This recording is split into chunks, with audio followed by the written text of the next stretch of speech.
I just sharing this that was sent to me last night from a friend about what's happened with David Icke, and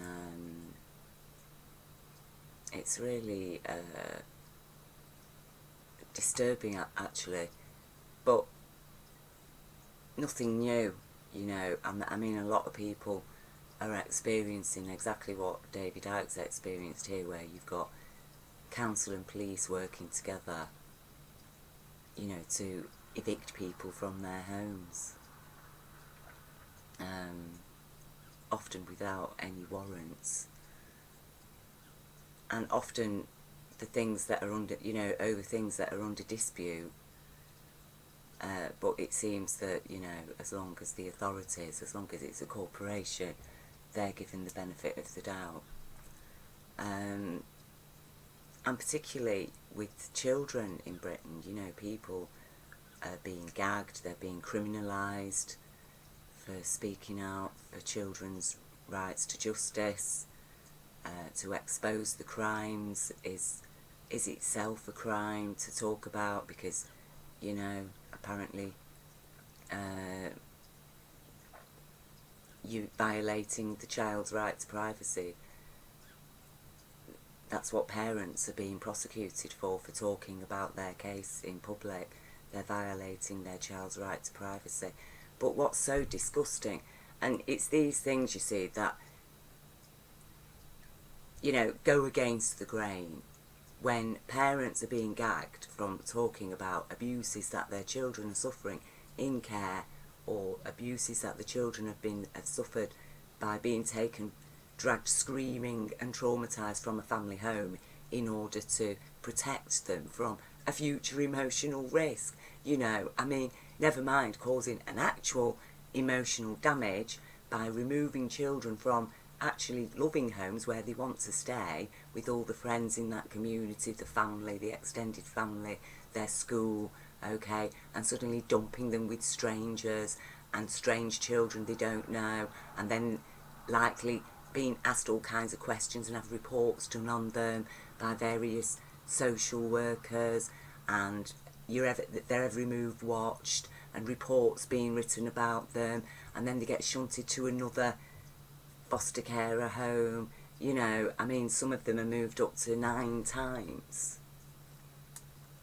That's because, you know, often they have problems in these foster care homes.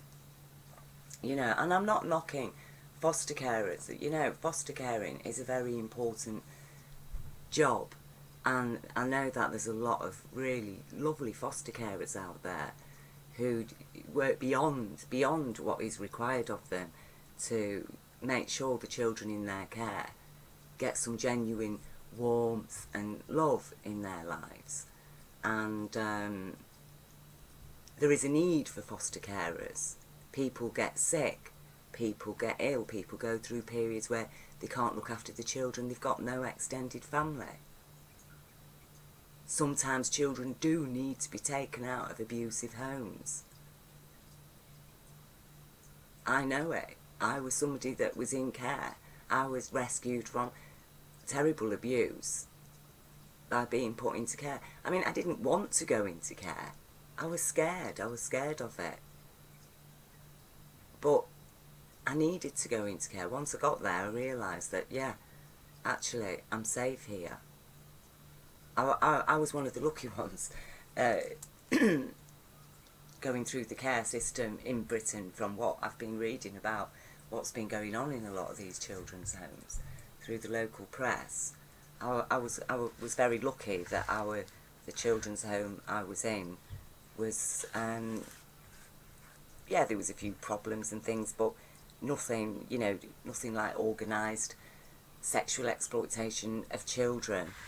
I mean, you just accept people are people, aren't they? They're not gods. They are going to make errors, whether they're working in a children's home or they're a parent.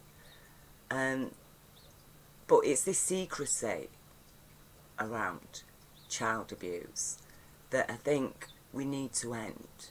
And I think we need to end this idea that an abused child suddenly is a private entity, that nobody should see that child's face. Okay, but it's okay to have loads of children sitting around, you know, in a McDonald's advertisement. It's okay to show children's faces, you know, swimming in a paddling pool at a hotel, at a holiday hotel resort that's being sold in some brochure. You know, these are the kind of hypocrisies that happen. It's okay for the BBC to take the cameras and go and film a load of children and show the faces on TV that are watching one of their shows that they've organised. So why is it suddenly a very high risk to show the face of a child who's suffered abuse? Why is that an invasion of the child's privacy? What is the thinking behind it? You know, because there has to be a thinking, an understanding behind it that supports that action, okay? You know, because if children have a right to privacy, then in that case, before any child gets shown on TV or any social media, then, you know, really, that means parents shouldn't be allowed to put pictures of the children up on their Facebook. They're allowed to put pictures of the children up on Facebook while they're in their care. But the moment the local authorities get their hands on the children, suddenly they're not allowed to put pictures up of their children on Facebook. But it's okay for the children's homes to put pictures up on the internet of various children that they've got up for adoption. You know, the same children who've been taken from families, they're putting pictures, photographs of those children up on the internet, asking people to choose a child that needs adoptive parents, okay? But the parents of those children, sometimes they've been forcibly removed on the grounds of a future emotional risk because, you know, mum had postnatal depression. You know, we won't bother helping mum get better from postnatal depression and help care for her baby. No, we'll actually take the baby away from her because she's got postnatal depression and she's a risk, therefore. And, yeah, you know, we'll put a photograph of the baby up on the internet. But if she puts a photograph of her baby on her Facebook complaining that her baby's being stolen, then she has breached that child's privacy, that child's right to privacy. Because it is assumed that every child who has been taken from a family home has suffered abuse. Any child who's suffered abuse suddenly has a right to privacy. And anybody who breaches that privacy, expect the police to be knocking on your door, expect to even face the prospects of jail. Okay? And this is the local authorities and police and courts all working together within the arena of the family courts.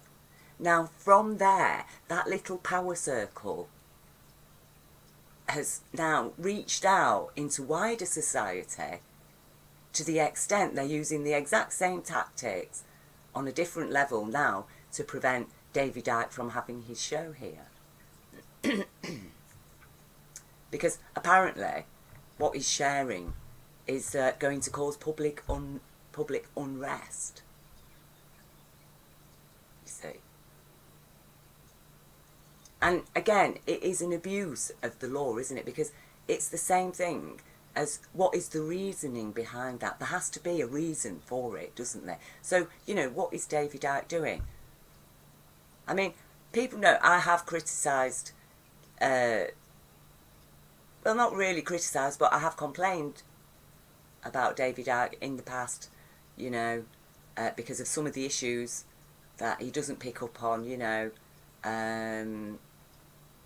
But at the same time, I stand up for his right to share what he's got to say, because I know that what he's saying is of importance, and he has, as I've always said, worked very hard actually to wake people up and to get people informed on some level, so that at least they're ignited then to do a bit of research for themselves. David Icke shares what he's got to share, then the human thing to do is to go and do a bit of research, get further informed, and that, it seems, really is what is behind why they've stopped this. Because no, they weren't expecting public unrest. It's not like he's a terrorist telling, in fact, giving people a talk on how to make a homemade bomb, okay, or even suggesting to anybody that they participate in any violent action whatsoever. In fact, he actually promotes quite the opposite of that. So why would the authorities stop David Icke from speaking?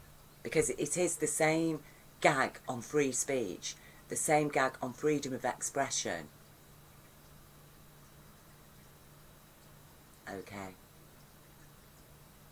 It is, and it's what it is with human rights. Sorry, I'm recovering from a sore throat, so I'm still a bit graty.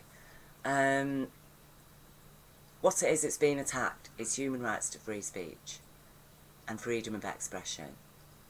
Because obviously those things need to be attacked. Any tyrannical power will need to attack those two things, especially, in order for itself to get even more firmly embedded into power and ultimately take full control.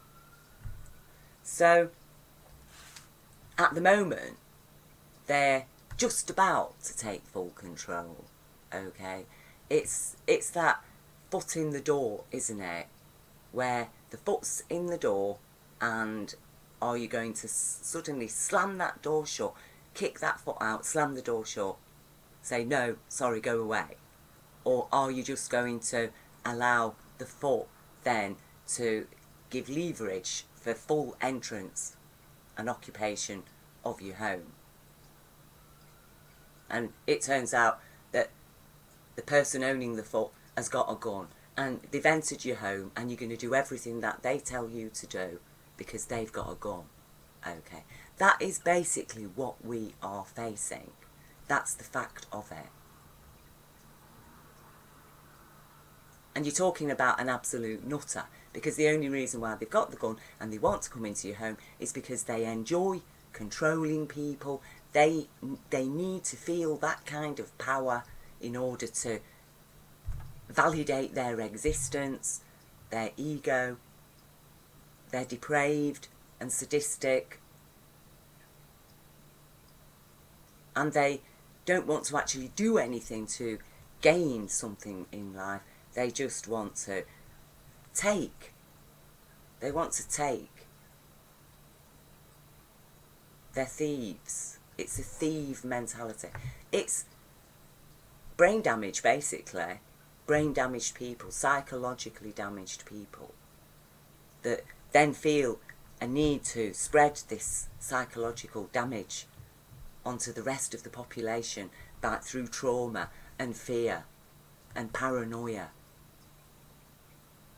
and xenophobia. Okay. This is what this psychology thrives on, and in that arena, that psychology gets ever more power to control ever more people, ever more lands, ever more finance, until they are controlling everything. And, that psychology will favour particular types of technology, and it will discard particular types of technology. And it will favour its cronies, who are usually people of the same psychology, of different faiths, different cultures. This is something that I've been trying to, get people to get their heads around, that look, the people who are controlling us are are from a multiculture and a multi-faith, okay? But they work very hard to make sure that we stay divided and at odds with each other because of our faiths. But you see, those people have one thing in common. They're quite happy to kill for their plans, to keep their consciousness in power. And, you know, they do believe in Lucifer. They do follow that law of might equals right to do as thy will. And you just need to get powerful. You just need to be that strong. Because apparently it's a strength to have no compassion, you see. But actually it is a weakness, born of weakness. The weakness that man inherently, fundamentally now, the male side of man, now fundamentally carries, because for centuries and centuries he has been weakened by the very fact that his woman has been spiritually decapitated, as I've explained in my previous recent video from Goya to Spain. Because Goya, he just shows it perfectly.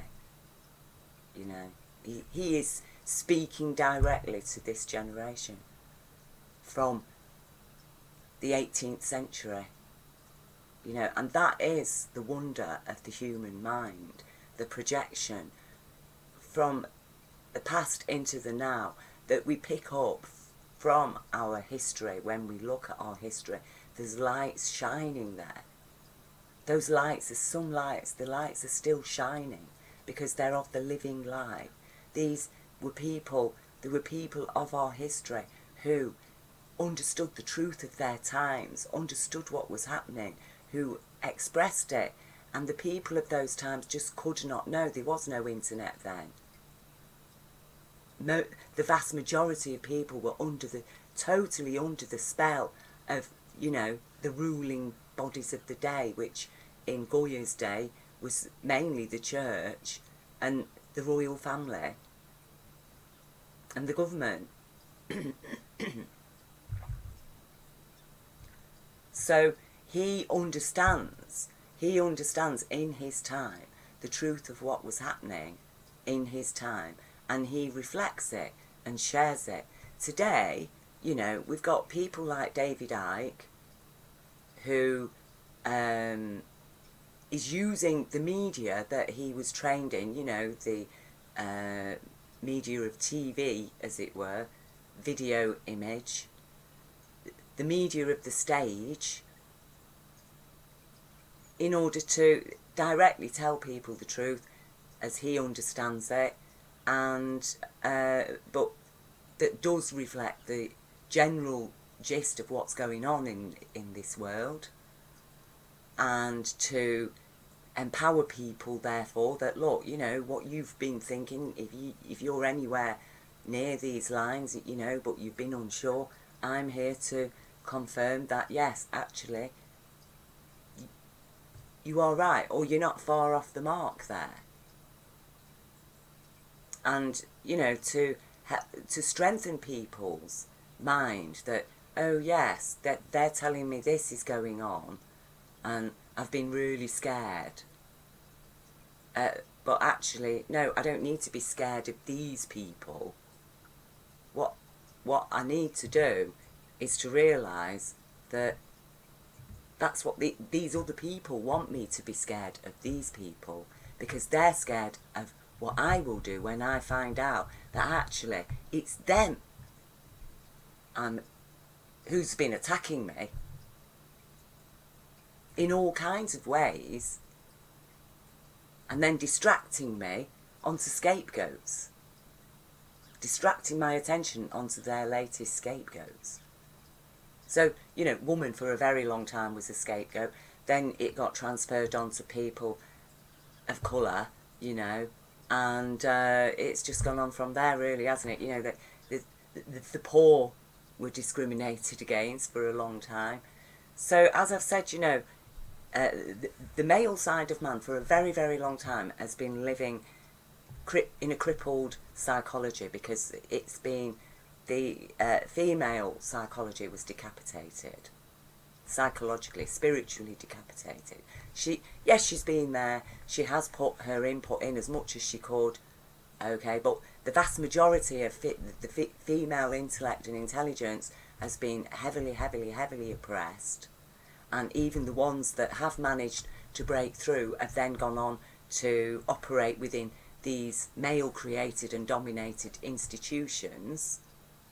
And we've reached what, the last 70-80 years, which women in Western countries have had what I would say a modicum of their rights, okay, and actually they are encouraged just to live more and more like men. Their femininity is not recognised. There's no room for it made in society, and it's menstruation is still largely a taboo subject, and it still does carry the derision, the shame, the guilt. It still weighs heavily in the ethos against women because of the wealth of history that stands like a mountain before the very small amount of progress we've made in the last few decades. And it's time really that humanity started listening to women and consulting with women. And I'm not talking about, female professionals of today, because like I say, a lot of those are educated within a historically male-dominated, male-created, structured education systems and financial systems and the whole system. So the professional women of today are compromised in the fact that they've had to really largely disconnect from their femininity in order to compete in this so-called male-dominated world, because once the female consciousness has been denied any rights of input or credibility, then the resulting males that are born into that consciousness are themselves also very far removed from their masculinity, from their true masculinity. And this is the importance of, this is where, a character, a person like Jesus is so important as an icon, not as God's son, but as an icon of what a real male represents, what a real male embodies as a human being, what is in their heart, what is in their head. So as a real male, as a real true son of man, which he doesn't mean son of male, he means son of man, both male and female, because that's what Genesis explains, isn't it? God says, let us make man in our own image, to both male and female, to be like us and set them to rule the earth or tame the wilderness, whichever, there's various translations. So when Jesus says, I am the Son of Man, he means I am the son of both male and female. And he is a true representative of man. Now, Jesus, people have commonly believed through the periods that, Jesus is going to arrive suddenly and that's it, is going to change the world. This single figure is going to come and everybody's going to bow down to him. Well, that just isn't a correct interpretation or understanding at all. First of all, we know, and I'm referring here to the original prophecies, that whenever an angel has been, confronted a human, as it were, and, that human has knelt down before it, it's like, no, please don't do it. Please don't do it. That kind of worshipping figures. No, we don't want that. Do not do it. Do not kneel down before me. Okay. These little things, they're like little glints of light that the darkness has been hiding. Okay. And so Jesus as an icon of a true human male. So what has been done to him is that he's been deified, so that he becomes something out of reach of humanity. You know, oh, sorry, you're just an ordinary man. You know, you weren't born of a virgin. Which Jesus, obviously, Jesus wasn't born of a virgin. His dad was Joseph, you know. Muslims understand this. Jewish people understood it. You know, that is why we get a rendition of Mary's lineage and Joseph's lineage. Joseph was Jesus' dad. So, you know, when Jesus says, I'm born of the Son of Man, I am the Son of Man.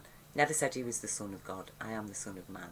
And so he shows what a real male is, because he has connected with his true masculinity, and he understands instinctively he's done that because he's connected with the feminine as well. He's connected with the femininity of God, of the concept of God that created man. Where, you know, so what is God? God essentially is a quantum particle, okay? That's God. Essentially, God is a quantum particle of energy that from which everything in this universe came into being. So he understood that humanity, man, is both male and female. He connects with the feminine as a male.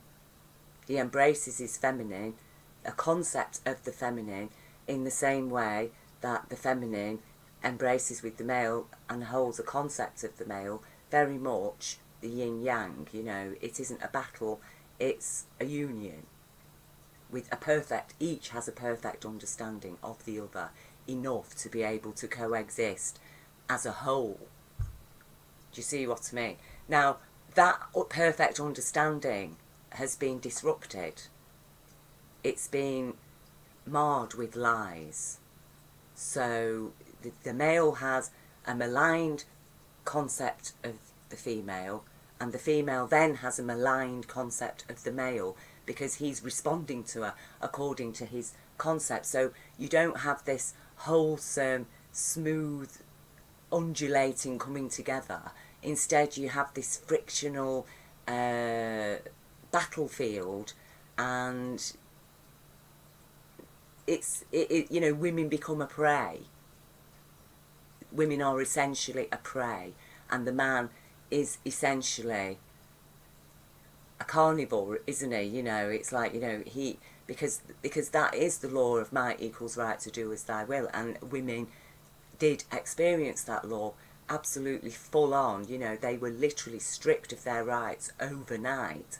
Now, because it happened over 1,000 years ago, people in Britain just forgot that and began to feel that it was traditional, you know, that women traditionally had no rights, and that for a while, you know, when women did start to get rights, people were saying, oh, you know, women belong in the kitchen, in the family home, you know, and all this type of stuff, because those people had been indoctrinated for centuries and centuries to see women largely as chattel, and that's what they needed to be kept in order for order.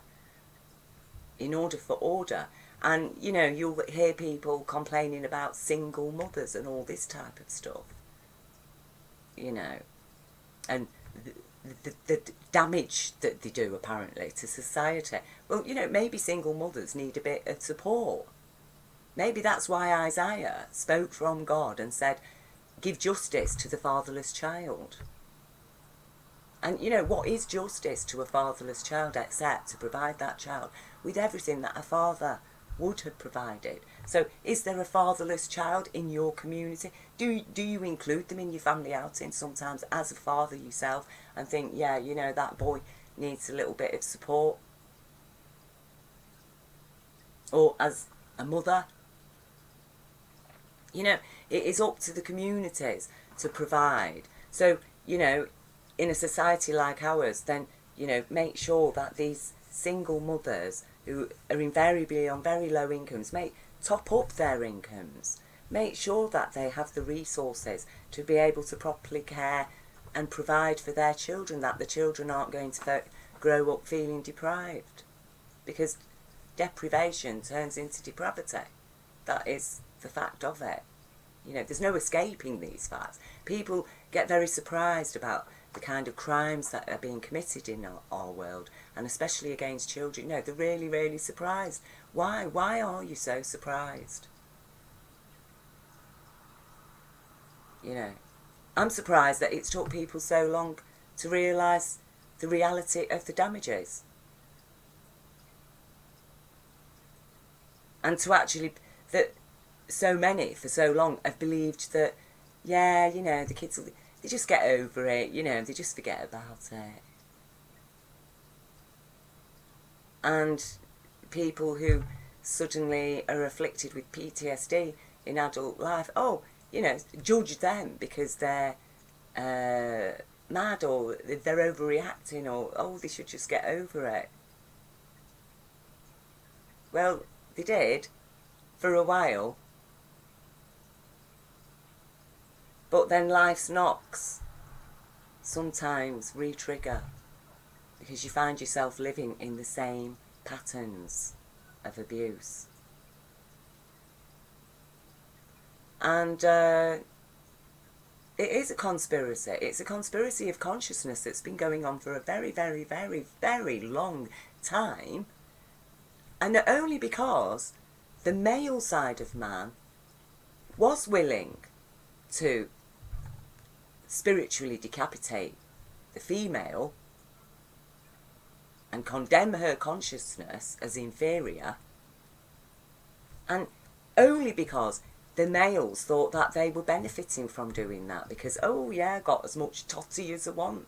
As long as I get enough money and gold and get enough power, I'm going to be able to do what I like. I'm not going to have these women here, you know, reminding me of my conscience and compassion and expecting me, you know, to live lawfully and respectfully, with a care for the natural environment, with a care for the next generation. Because, you know, she's stopping me from just doing what I want to do. She's stopping me from being able to get my hands on children. How am I going to be able to get my hands on children to rape? Because, you know, I'm crazy. I'm a Roman noble who has been drinking lead-laced wine, and I take mercury for my medicine. Do you see what I mean? That once you've got a power structure like that, that then usurps the concept of Jesus. And don't forget, you know, Rome was established on the principles, the power structure of a wolf pack. Okay, understand that. Understand that Rome was established on the principles, the power structure of a wolf pack. So it's a totally alien thing, really, to true humanity. You know, and when I talk about ancient Rome, obviously I'm not referring to the people of Italy today. You know, I mean, they were equally subjugated by Rome, and as the rest of the world were, you know, because it was a consciousness that took hold there. A powerhouse that took consciousness there, that gave absolute freedom to males, and gave them more and more power according to their strength, their ability to be merciless and brutal, and their ability to acquire wealth, largely physical gold. So Jesus comes and he brings the message of golden light, universal intelligence. And he explains to people that, look, this is the essence of your very soul. And you, when you follow this law, when you live by this law, when you live by the universal law, God's law, and you live with compassion, when you accept that as a man you have compassion, when you honour your woman's equal rights, and you include her equally, when you do not abuse your power for the sake of compassion, for the sake of balance and care and consideration, then you will be rich beyond measure. Because abundance is the law. And abundance creates abundance. And there's always balance within it. You see. And so, yes, to those who have, more shall be given. And to those who have less, even that what they have shall be taken away. Now, people tend to look at that as like, in terms of money. And, you know, you can look at this world today and see, well, Jesus is right, and it all seems to be going according to God's plan then, doesn't it? Yeah, you know, those who have less, they even that just take it away from them. And actually those who have more, give them more. It isn't that Jesus stated that as something that therefore makes this world right. Jesus was stating a fact of universal nature, okay, the nature of life. So once we understand it as a nature of life, then we understand that actually the people who appear to have more in this world of physical gold actually have less golden light. Okay? So the people who have less of the material in this world actually are very wealthy in golden light. And the problems and the horrors and crimes and the trauma of this world is designed to prevent us from accessing and being empowered by our inner golden light of perfect understanding. So the whole system depends on the judgments that have been issued against various cultures, classes, faiths, genders, all these judgments, people pointing fingers at each other. This is what the gold worshippers, the physical gold worshippers, thrive on. Jesus never asked to be worshipped. He asked to be followed. He asked to be given a place in our heart and our head. Okay? And that's when Jesus returns. When humanity accepts Jesus as a son of man, as a true representative of a true male. Not this, you know, Roman gladiator thing. This Caesar type person who has no cares and yes, you know, I just chop people's heads off because I'm powerful. That's part of my power, is my ability to have no care or compassion. That is why I can be so admired. That's why I'm so wonderful, because I will just do what I want. And you will obey me. And if you don't, I've got my henchmen here. They totally believe in my physical gold. I'll give them little bits of it, you know. And I have to make sure I get lots and lots of it, because otherwise, you know, them henchmen, they're going to start attacking me at some point. And that is the situation now. That is why David Icke suddenly is having his show cut, because they're not paying the henchmen enough, actually. And they're getting a little bit worried that people are starting to wise up to the blatant tyranny that's going on in Britain. And it is tyranny. There's no two ways about it. It's tyranny. And the reason why it's tyranny is because the golden rule of law has been ignored. Now, you cannot ignore the golden rule of law, because the golden rule is the absolute bar of balance that is the law itself, because that is why the law exists. To protect, defend and maintain order and balance. So if you've got order within imbalance, then that order is going to be a force of tyranny. It has to be. It has to be, because life cannot live easily. There's dis-ease within an imbalanced system. Okay? So if you're going to create order within that imbalance, it has to be by a force of tyranny, because life will naturally seek balance.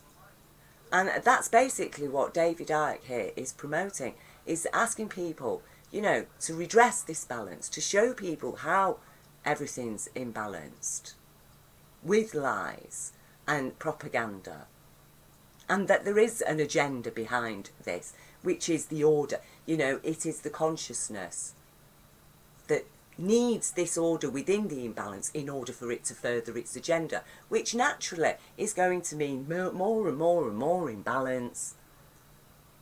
And it is a doomed consciousness. But, you know, you can't explain that to it because obviously it is crazy. So either some people who've been born into that consciousness and just blindly accepted it are going to wake up and thereby save their own souls, as it were, and actually do something good on this planet to bring balance. But perhaps some of them are just completely lost, you know, that's it, they're lost to life forever. Because they're just so far, they're so far out there, as it were. So David Icke is having his freedom of speech limited and his freedom of expression. Now, according to the golden rule of law, human rights represent what is commonly understood as public policy. Human rights underpin public policy. Public policy is not permitted to fly in the face of human rights, except there's certain areas, certain conditions. So there's certain limitations that can lawfully be applied in order to limit one's human rights of freedom of expression and freedom of speech. And those are largely to do with, you know, anti-terrorism, anti-libel.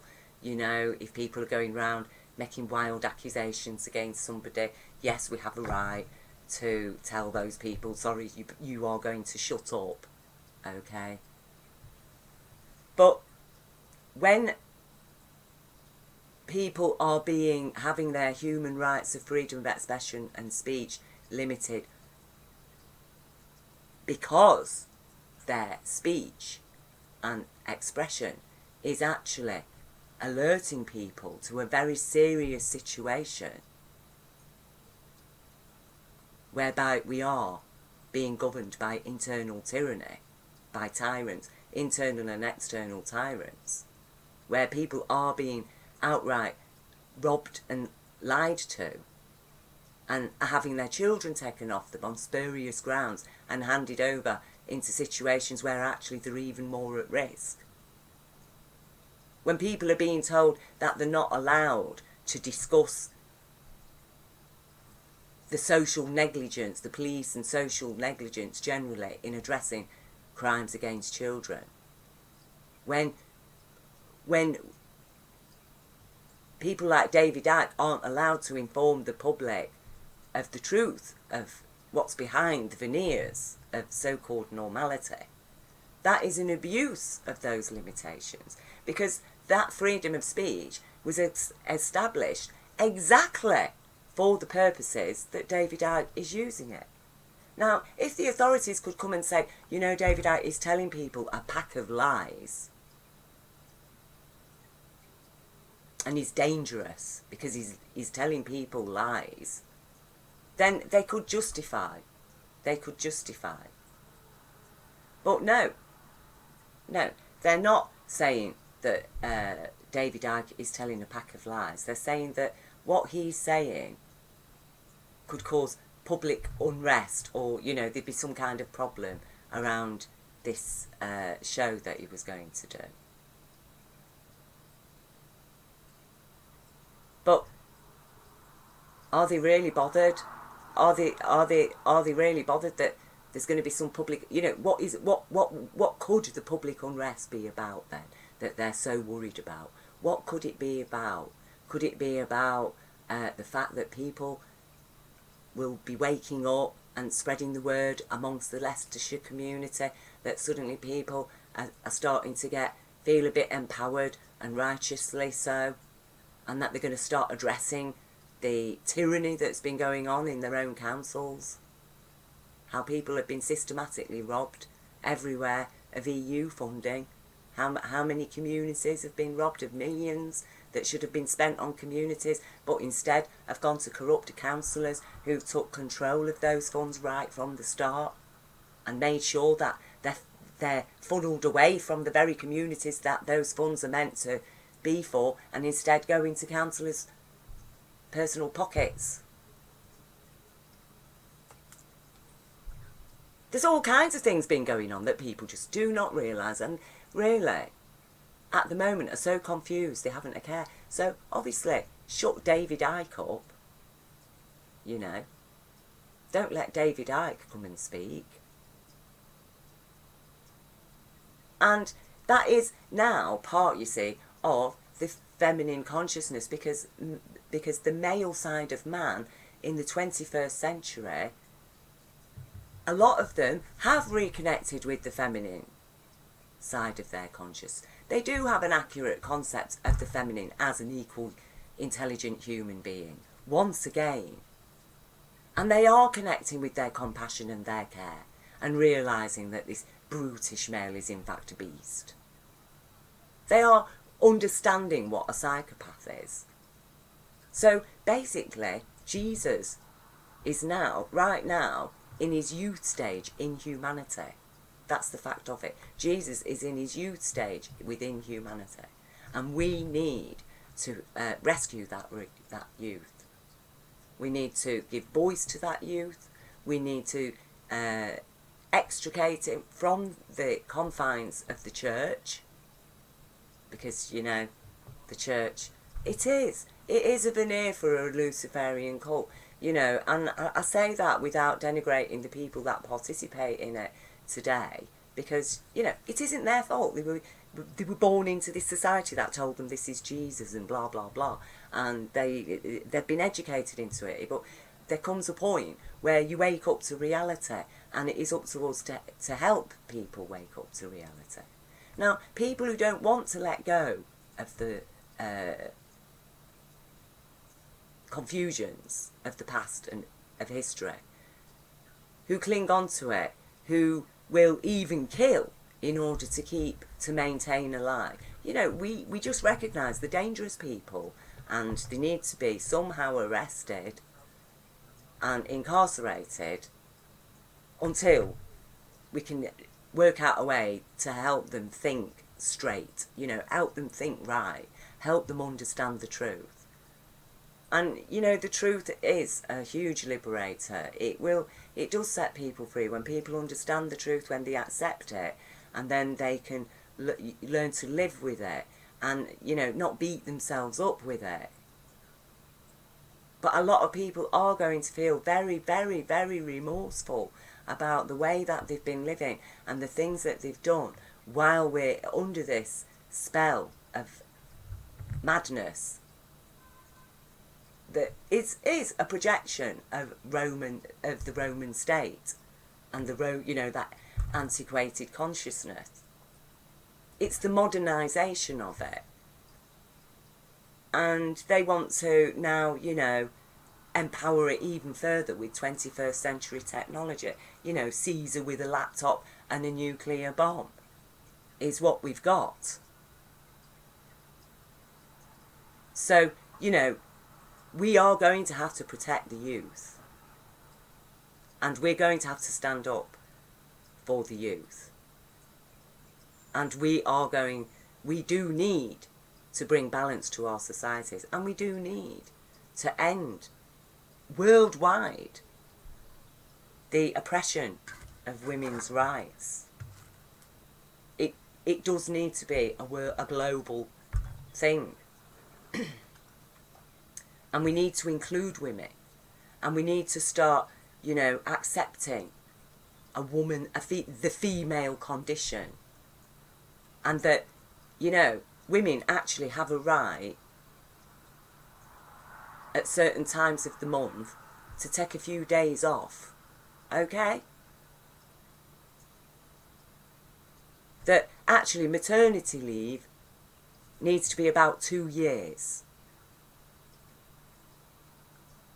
Okay? These are the things that people need to start understanding.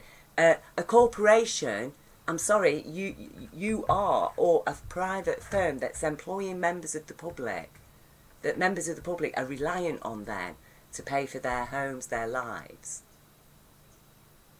I'm sorry, you have a duty also to contribute towards to raising the next generation that your company is feeding off, is going to be feeding off, and is actually feeding off now. You know, these children come at a price. They have to be produced. They have to be carried in a womb and given birth to and raised and produced by these women.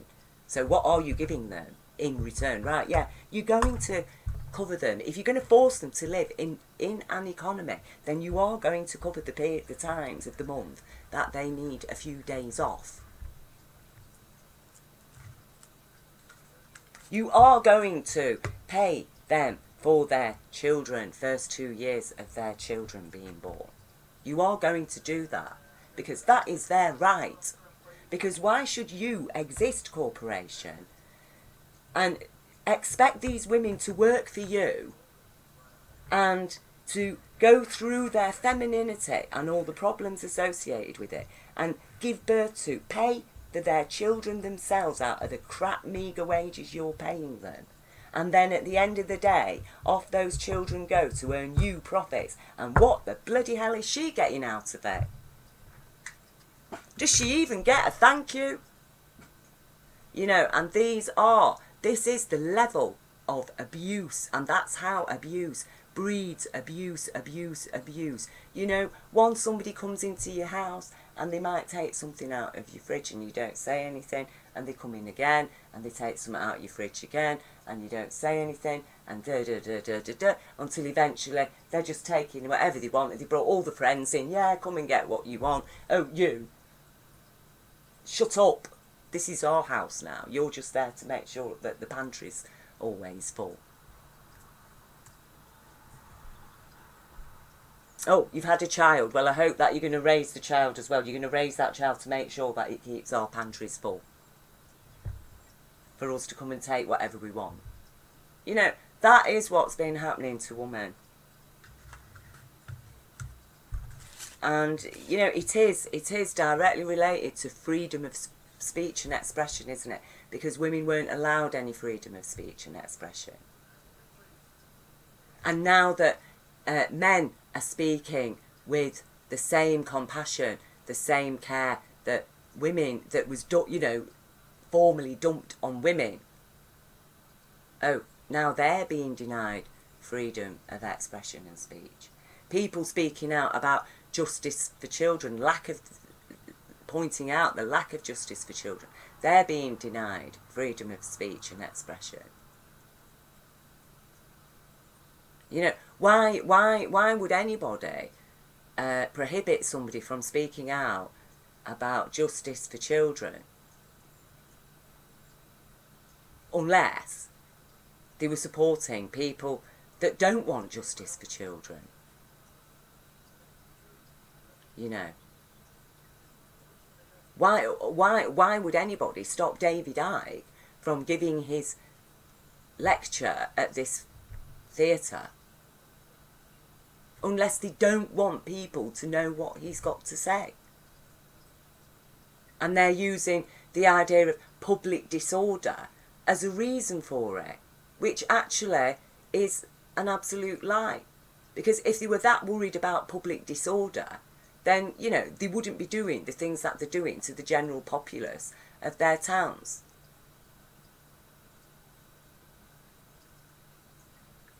You know, making large numbers of people homeless, denying people their benefits.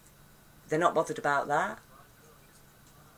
They're not bothered about the local DWP office just, you know, denying how many poor people every week their rights to income because they've turned up late. You know, they're not worried about the resulting impact on the society at large with all these people with no money and nothing to lose. They're not bothered that these crimes of muggings and thefts and burglaries, that they're all going up and up and up and up, and to such a degree that a lot of people aren't even bothered to report them, and especially if it's done by a family member, which it's mostly the case. So, you know, we don't really get to hear the true levels of crime. But they know what's going on. They know it, okay? But, oh, we can't let David Icke speak. He's a danger. He's a danger to the society. So, you know, it is important what he's talking about here, that he's been basically shut up on these anti-terrorist laws. And I've already explained, any anti-terrorist law that does not bend to the golden rule is itself a terrorist threat, okay? And the golden rule supports our rights of freedom of expression above the anti-terrorist law. The only time that the anti-terrorist law would apply is if David Icke was getting up there and encouraging people to commit acts of terrorism.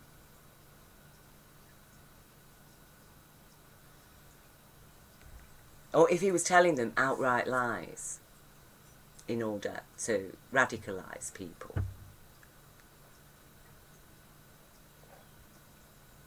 So, and meanwhile we know that this whole system has employed its MI5 and MI6 agents to go into London mosques and radicalise otherwise the benign Muslim people there. We know that, you know, we know it, we've got the absolute facts. I've shared it in my videos, you know, MI6 agents, MI5 agents, trained. That Hook guy, the guy with the hook, he was an MI6 agent, you know, he used to run strip clubs in Soho, okay? And then next minute, he's there in the London mosques as a radical Muslim, trying to find recruits for the ISIS training camps in Pakistan. You know, that, again, were all paid for and set up by various global intelligences. So, you know, we need to understand what is going on and how the whole system depends on every division in order to distract us from the real elephant, in the room. You know, we will strain at gnats and be forced to swallow camels. And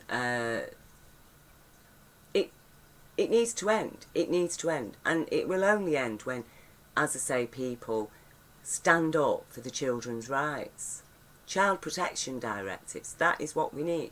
You know, it is no good going around, oh, I found Jesus, I'm compassionate, and then, oh, yeah, take what you want, oh, you know, that is not what Jesus is about. Getting with Jesus is getting with reality and standing up for the children's rights.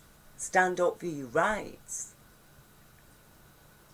We don't want, you know, this spiritual, oh, right, I found Jesus, I'm off to the church now. You know, no. If you found Jesus, well, what are you doing then? Because Jesus is standing up for children's rights.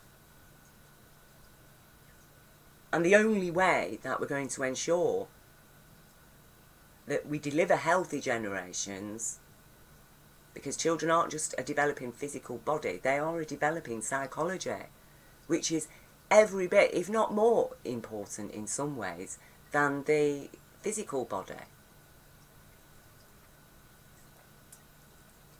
You know, you can ply a physical body with as many clothes and toys and food as you like, but if you're not putting anything into the children's head, they're starving. They're spiritually starving, and that is true of British children. I mean, go and have a look at CBBC or whatever it's called. It is absolutely abominable. I mean, I just can't believe it. Absolute utter garbage. The feeding children. It is degenerate. By people who've got absolutely no idea of what a child is, you know.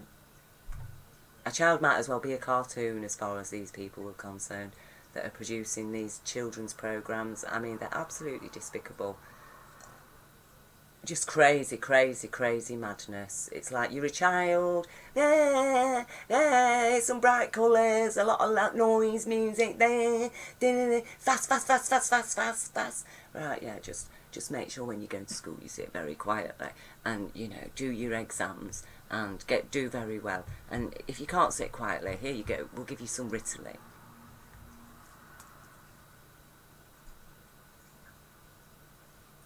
That is what is happening. And, you know, like I say, if you believe in Jesus, if you found Jesus, if you've got connected to the truth and you feel spiritually aware and enlightened, then we need to establish child protection directives. Okay? We need to abolish austerity. It is a future emotional risk against children.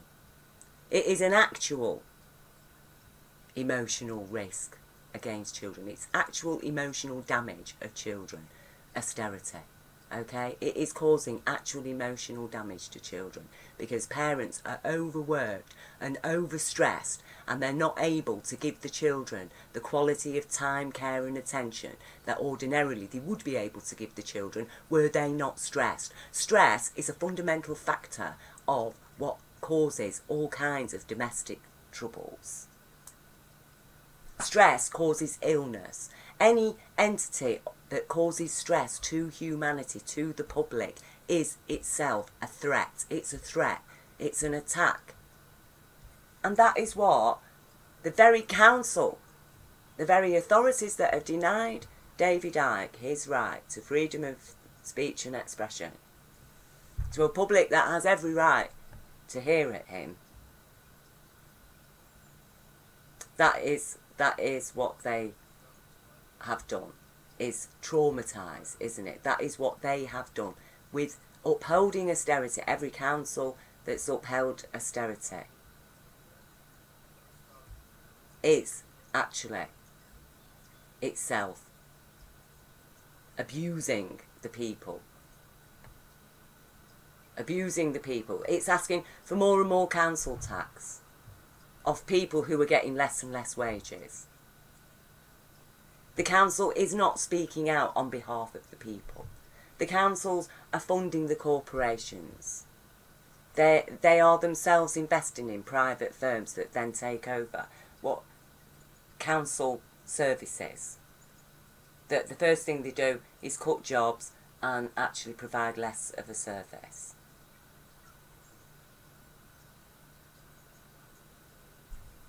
It's cut back, cut back, cut back, cut back. It's an ever, ever decreasing pool that eventually will evaporate.